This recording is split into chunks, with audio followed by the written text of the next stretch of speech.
How to use 30 minutes to stop worrying. Worry can derail an entire day if you let it. But did you know you had the power to stop it in just 30 minutes of your time, freeing up the rest of your day to really live your life? The answer is more straightforward than you think. When you become accustomed to worrying, you gain a constant stream of negative feedback and information in your brain. It's like leaving the TV on to a channel designed to inform you of every worst case scenario, only personalized to make all those dire predictions all about you. Doesn't sound like much fun, does it? But by designating 30 minutes every day for worrying and allowing yourself to worry only during those 30 minutes, you gain back your day and your life simultaneously. You start by setting a worry time. Once you have this half hour firmly in place, put it on your calendar if you need to, you can start kicking every worrying thought to the curb. You tell it later, and then refuse to let it near you again until it's your designated worry break. How do you do this?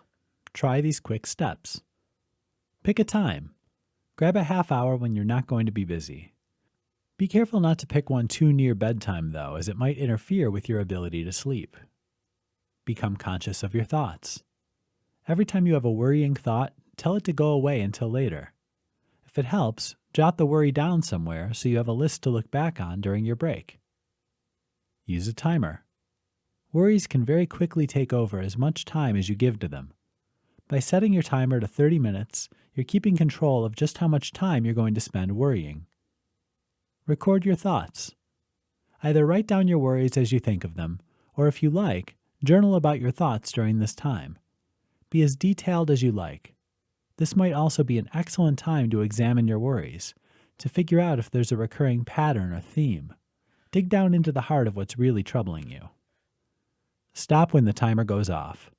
At the end of the 30 minutes, you're done. Any new worries will have to wait until tomorrow. Close the journal, throw away the paper, do what you need to close off worrying for the day. Repeat. Do every one of these steps every single day for at least 2 weeks. Why? Because it takes time to form a habit, which is what you're really trying to do here. In the end, you'll be amazed at how much freer you feel when you realize you don't have to worry all day long. You'll sleep better at night and be much more productive during the day. Not bad for an investment of only half an hour.